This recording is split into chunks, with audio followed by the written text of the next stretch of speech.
একটি ডিকোডারে ডিকোডিআর একটি ডিকোডারে n সংখ্যক ইনপুট এবং 2 এর পাওয়ার n সংখ্যক আউটপুট থাকে।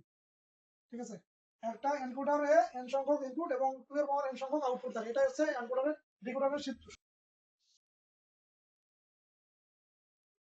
দেখো, যদি ইনপুট এখানে কি বলা আছে, n সংখ্যক ইনপুট, যদি আমরা ইনপুট দুইটা নেই a আর b, তাহলে আউটপুট হচ্ছে কত, 2 এর পাওয়ার n, অর্থাৎ 2 এর উপর যদি আছে d0 d হচ্ছে 1 d2 d3।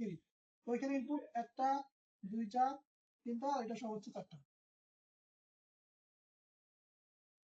ঠিক আছে, তো আমরা দেখি 0 1 0 1 0 0 1 1। তো ডিকোডারে দেখো ডি কলাম 1টা তাহলে চতুর্থ সারিতে যাবে।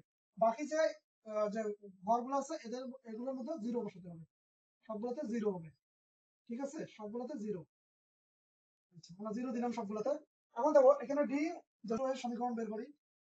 দেখো ডি 0 এর মধ্যে 1 কোথায় আছে, এখানে 1 আছে, তাই না? তো এখানে দেখো কি আছে, 0 0। যদি 0 0 থাকে তাহলে দেখো এইখানে এর মানটা 0, বি এর মানটাও 0, তাহলে এই বর্ণ দুটোর উপরে বার দিতে হবে। তারপরে দেখো d1 d1 এর যদি সমীকরণ বের করি, তো d1 এর মধ্যে এখানে আছে 1টা, তাহলে 1 দেখো কোথায় আছে, এখানে 1 আছে আর এখানে আছে 0, তাহলে এটা হচ্ছে তোমার a বা b। তারপরে দেখো d2 এর সমীকরণটা কি রকম হয়, এখানে আছে 1টা, তাহলে এসে তোমার কি a b এর উপর বার, যেহেতু b এর ঘরে যে 0 আছে, 0 থাকার কারণে b এর উপর বার হবে। তারপরে দেখো এখানে আছে 1, যেহেতু ইনপুট দুইটাই কি আছে 1 1, তাহলে কোনো বর্ণের উপরে বার হবে না, শুধু a b হবে। ঠিক আছে, এটা হচ্ছে ডিকোডারের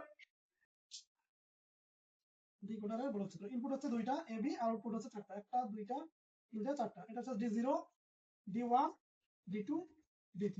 ঠিক আছে, a b, এটা হচ্ছে তোমার 2 to 4 লাইন a, আর লিখেছে কি b a b। তাহলে প্রথমত ছিল আমাদের d0 এর মানটা আছে এবার, এটা কি ছিল, এটা হচ্ছে এবার, এটা হচ্ছে বিবার। d0 এর মানটা ছিল এবার ইনটু বিবার, তো আমরা এবার ইনটু বিবার নিলাম, এবার বিবার d0। তারপরটা ছিল কি এবার বি, এ বলতে যেটা আর বি বলতে হচ্ছে বিবার, এ বিবার, সবগুলো এ বিবার। তারপর হচ্ছে কি d3 এর মানটা ডিকোডার এর লজিক